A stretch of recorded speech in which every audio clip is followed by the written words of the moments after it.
A gente vai dar continuidade à nossa aula, né? Hoje, a aula 11, primeira aula pós-avaliação. Então, dando continuidade onde a gente tinha parado. Um dos grandes desafios no processo de desenvolvimento do perfil do negociador é focar o processo de negociação não só na aplicação de técnicas de negociação, mas no domínio de outras qualidades necessárias para se chegar a um acordo final. É preciso trabalhar aspectos gerais da cultura, na qual vai atuar, além de domínio dos contextos local e global, o domínio de técnicas associado aos aspectos culturais, psicológicos, econômicos, né? Resulta na competência de atuação do negociador. Então, geralmente, um bom negociador, ele não tem que saber, por exemplo, só a parte financeira da negociação, quantos por cento. Ele tem que estar acompanhado de uma pessoa que, às vezes, vai estar ali só para fazer isso, apresentar para ele, né? Ele tem que entender, lógico, conhecer os valores, saber se é compatível, se está dando o retorno esperado, se não está, às vezes até para dividir uma decisão, mas ele tem que saber o quê? Ser um pouco psicológico, conhecer os perfis, né? Conhecer as pessoas, se impor quando necessário, né? Aprender a lidar, conhecer pessoas. Cada pessoa gosta de ser tratada de uma forma, né? Então, tem pessoas que são aptas, eles pegam o perfil da pessoa, o perfil assim, psicológico rapidinho, sabe? E acabam sendo bons negociadores. E de uma forma rápida conseguem negociar, chegar a um bom acordo, de ganha-ganha, né? Então, são partes muito importantes aqui, ó. Ter domínio do contexto, não só local, mas também global, para poder negociar. A gente está num estado que eu acho que o Tocantins do futuro, digamos assim. Nós não temos muitos estados mais com a possibilidade tão aberta para negociar, com tanta coisa para fazer, né? Em pleno crescimento, em pleno desenvolvimento, apto a crescer, apto a... Então, constantemente a gente escuta falar sobre grandes negociações, né? Sobre acordos, empresários de outros países que vêm visitar o estado. A gente teve aquele encontro indígena no Tocantins. Eu não sei se vocês chegaram a visitar, eu fui, amei. Nossa, me senti. Eu fui acho que umas 3 ou 4 vezes lá, parecia criança, né? Porque eu chegava lá e eu achava que eu estava em casa. Eu amei. Então você via o quê? Pessoas de várias partes do mundo conhecendo, né, o estado, conhecendo a cultura local, conhecendo pessoas aqui, fazendo amizade a partir disso, né? Quantas negociações não geraram? Quantas pessoas que não foram, por exemplo, para o shopping, que foram comprar alguma coisa para levar para os seus países como lembrança, que foram se alimentar, né? Quantas negociações aqui geraram, né? Conhecer a cidade, os hotéis, né? Teve até um grupo que eu me lembro na época que não quis ficar hospedado em Palmas, se hospedou em Brasília, porque achou que Palmas não tinha um hotel com segurança suficiente para que o grupo deles ficassem aqui.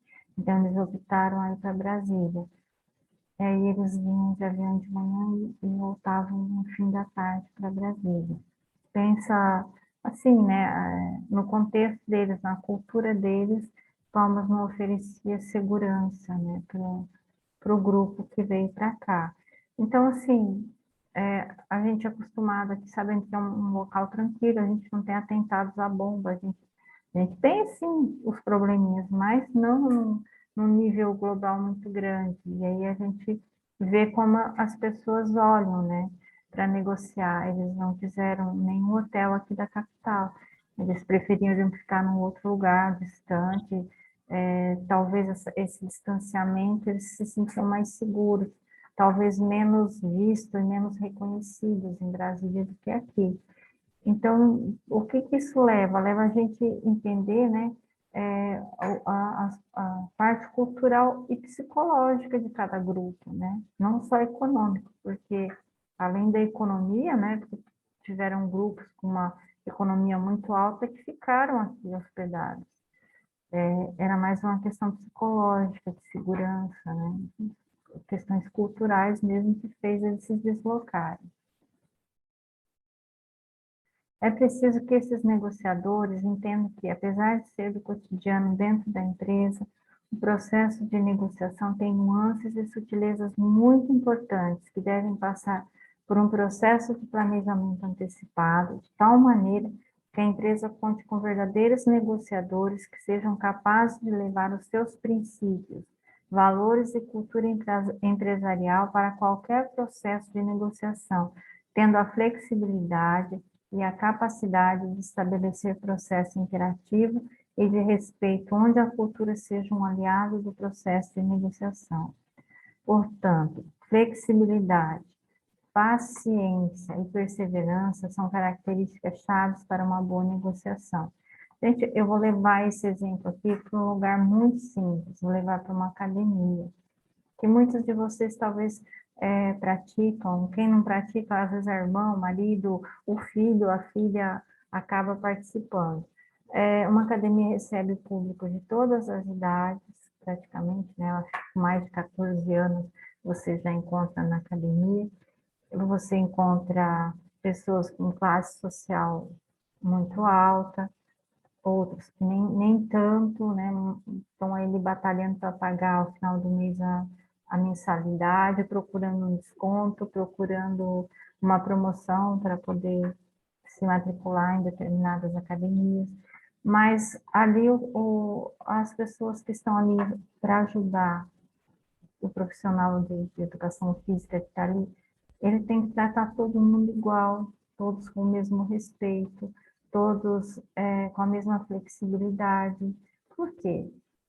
Se todos estão pagando da mesma forma, se a academia é uma empresa, todos os seus clientes têm o que? Direito ao mesmo tratamento, a não ser que a pessoa está pagando um plano diferente.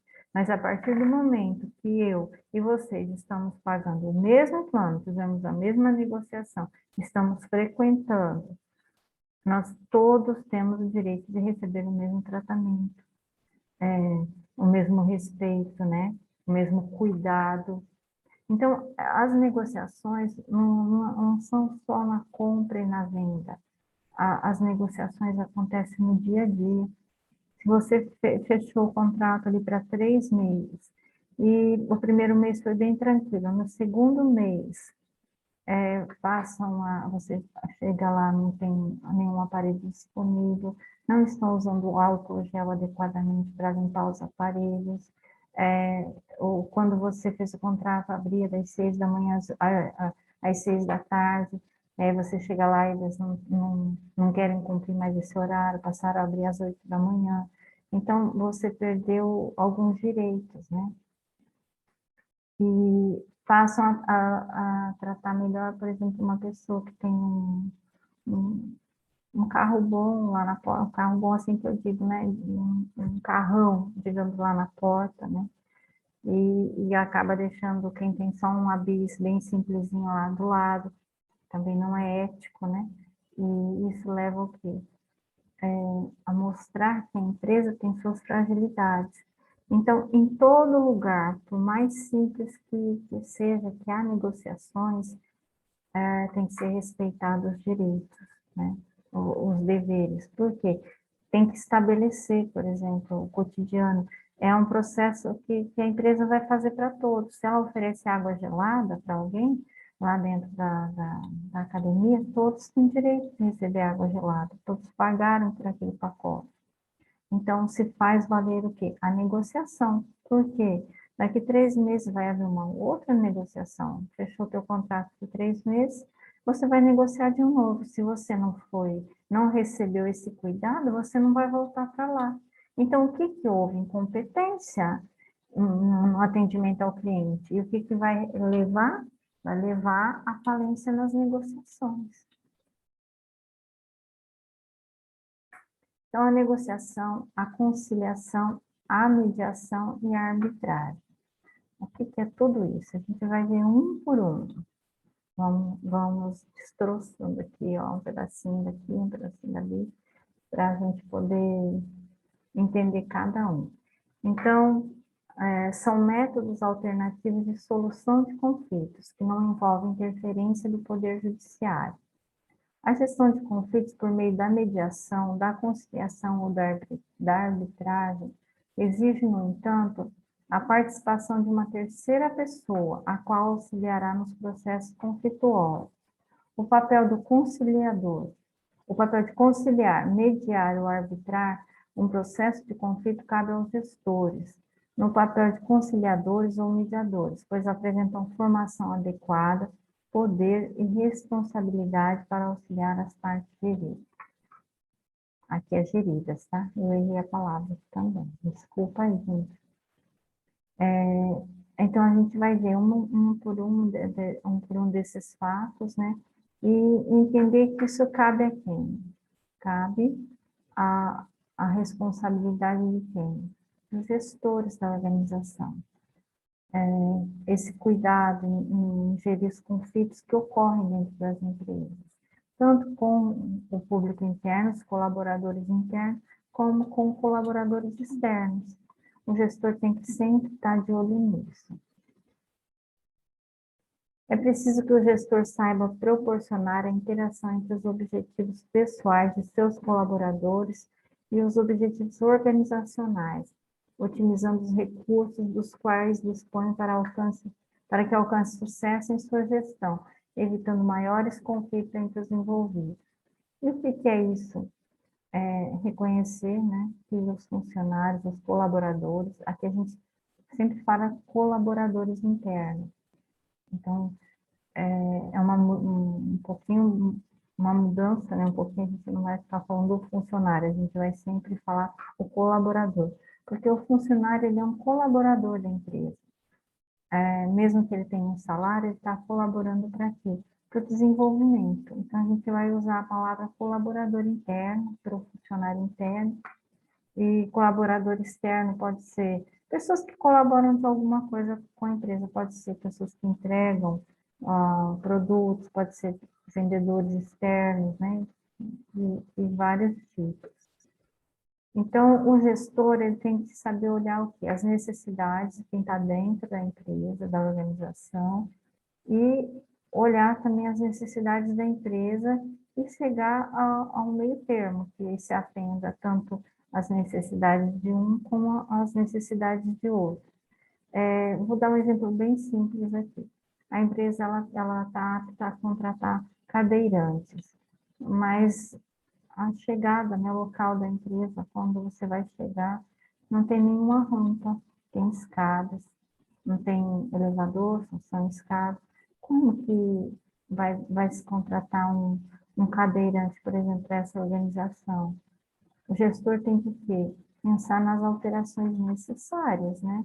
Tem que cuidar, proporcionar uma interação, porque se a organização está disposta a abrir, a negociar dessa forma, abrir seu quadro para pessoas especiais, por exemplo, portadoras de deficiência, ele também tem que dar o que é acesso, né?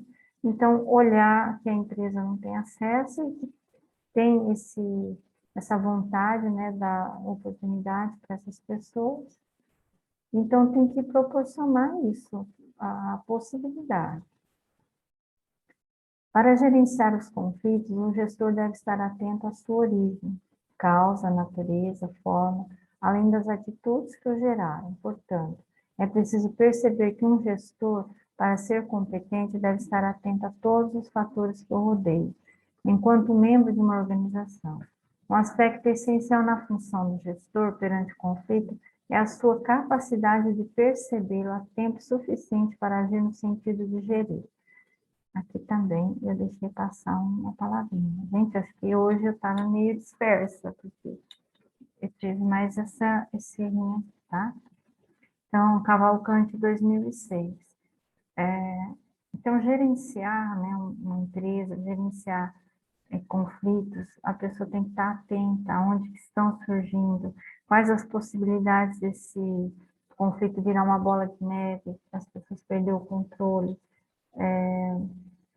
como que pode ser feito, como que pode ser cuidado. Então, o gestor tem essa obrigação de estar de olho, de tomar atitudes, e, acima de tudo, tem que ter a capacidade de resolver isso em tempo suficiente. Buscar formas. Por exemplo, olha quando começou a aula à distância, provavelmente, né, o ITOP naquele momento talvez não estava esperando que fosse acontecer isso, e teve que, os gestores tiveram que correr e achar uma forma de solucionar o problema, de fazer essa aula chegar até vocês. Não pensem que é fácil, gente, porque as pessoas, elas naquele momento, né, de conflito, de sem saber direito o que fazer, né, tomar a iniciativa, qual o tipo de canal que vai utilizar, como que vão fazer essas aulas, como que vão assistir esses alunos, como que vão treinar quando for necessário. Toda uma logística teve que ser montada, teve que ser trabalhada para atender. Hoje já é tão mais simples, né? Até para vocês acessar, já estão acostumados, mas também tenho certeza que os primeiros dias foi difícil. Havia conflito, como que eu vou fazer, de que jeito, eu não consigo entender, eu não sei mexer, eu vou errar. Então, são conflitos que a gente passa dentro da gente e acaba gerando o quê? Dúvidas, incertezas. E aí, com o tempo, né, as pessoas vão se acalmando e tudo foi entrando nos eixos e tudo seguiu normalmente, de forma tranquila. Mas só assim para vocês tentar visualizar, né, como que é importante o papel do gestor aqui. A tomada de decisão, tomou a decisão rápido, conseguiu fazer a gestão do conflito, né, e teve êxito, né? As salas estão funcionando bem, as aulas estão acontecendo, vocês estão presentes, graças a Deus, né? Bem tranquilo. Conciliação e mediação. O conciliador faz sugestões, interfere e oferece conselhos. O mediador facilita a comunicação sem induzir as partes ao acordo. Esse, aliás, é o objetivo primordial da conciliação.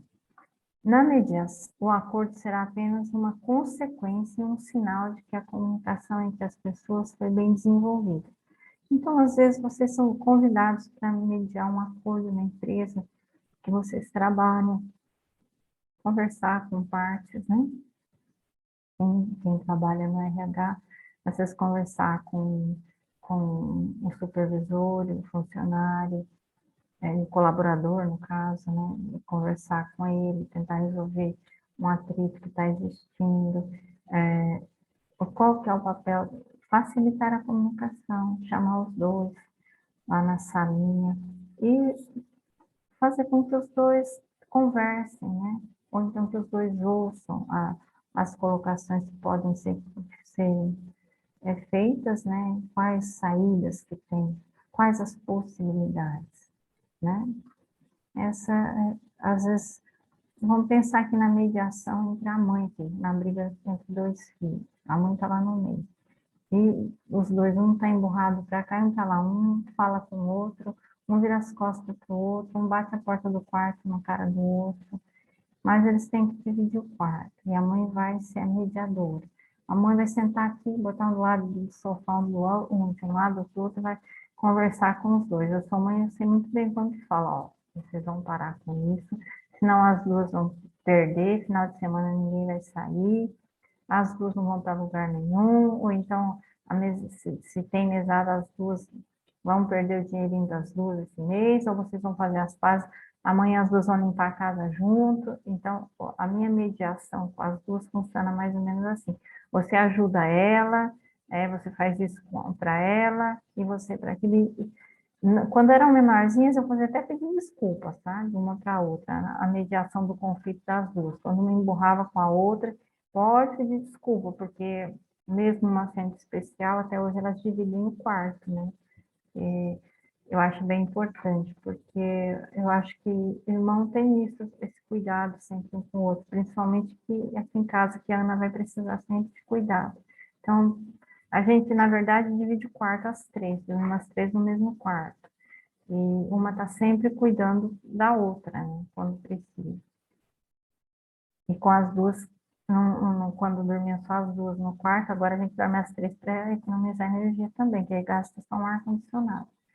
Antes gastavam dois, um no quarto delas e um no meu. Aí eu achei prudente que a gente economizasse. Então, na minha conciliação aqui, eu tenho uma porção de coisinhas para falar para elas. Eu tenho certeza que as mães aí que estão me ouvindo, ou se tem alguém que é pai aí também, ou passou por isso, ou faz isso, ou já presenciou alguém fazendo isso, né? A conciliação tenta minimizar as perdas potenciais de uma negociação que entrou em sua fase de conflito. Usualmente, adota-se um mediador para dissolver os pontos de crise da relação da negociação. Na mediação, os envolvidos vão expor o conflito, com a presença de uma terceira pessoa. Este deve ser imparcial, que significa que ele não pode tender para nenhum dos lados do conflito, nem influenciar ou persuadir as pessoas a entrarem em acordo, mas agir quando solicitado. Aqui é o vô ou a avó, né? Que não pode dar opinião para lado nenhum, tem que ser assim, tá ali no meio do conflito, mas não pode falar nada para um e nem para o outro a favor de um e do outro, né? Tá ali tentando ajudar, mas não pode falar nada, não pode agradar um pouquinho um, elogiar, se elogiar um, tem que elogiar o outro também. Geralmente é assim que funciona.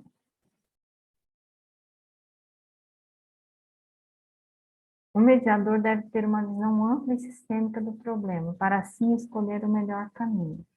De acordo com o Lucídio, o mediador é a pessoa que ajuda as partes a identificar, discutir e resolver as questões do conflito, buscando transformar o adversário em participe de um processo de solução cooperativa. Então, sempre tentando ajudar, sempre buscando uma solução, né? Foi para uma negociação. Dentro dessa negociação tem um conflito. De repente, é uma compra de uma empresa muito grande. Aí vai ter que ter o quê? Um mediador. Vem uma pessoa, por exemplo, um advogado, ele vai mediar esse conflito, ele vai tentar ajudar as duas partes a se entenderem. Para quê? Para buscar uma solução viável para ambas, né? Uma tem interesse de vender, a outra tem interesse de comprar. Uma está precisando do dinheiro e a outra tem o dinheiro. Então, é preciso se achar o quê? Uma pessoa capaz, um verdadeiro negociador, para vir aqui no meio, né? Um mediador. E esse advogado, por exemplo, ele vai levantar todas as possibilidades, os prós e contras para cada um dos lados, tá? A mediação pode ser utilizada como forma de auxiliar as partes envolvidas a superar um conflito em que os impasses e as diferenças não foram resolvidos no processo de negociação. No processo de mediação, existe a preocupação de criar vínculo entre as pessoas, estabelecer pontes de comunicação, transformando e prevenindo os conflitos e evitando que aquele já existente se agrave. Então, por exemplo, vem um advogado e precisa fazer o quê? Fazer com que essas duas partes tenham um bom diálogo. Por quê? Porque essa negociação é um contrato, por exemplo, de 3 anos, de 4 anos. Então, por 3 a 4 anos, essas pessoas vão ter que fazer o quê? Se comunicar, vão ter que trocar, vão ter que fazer reuniões, vão ter que trocar informações, vão ter que uma fazer pagamento para a outra, né? Então, exige uma comunicação. E aí vem um advogado, por exemplo, capacitado e faz essa mediação para as duas empresas, até se chegar ao resultado de que as duas estabeleçam uma boa comunicação. Não quer dizer que elas vão interagir completamente tranquila, com toda a confiança do mundo, mas tem que haver uma confiança para quê? Pelo menos para resolver as questões necessárias da negociação. Pessoal, é isso por hoje. Eu vou parar por aqui com vocês, tá? E amanhã a gente continua, tá ok? Deixa eu Ok, encerrar a gravação e aí a gente, se tiver dúvida, tiver questionamento, a gente faz esse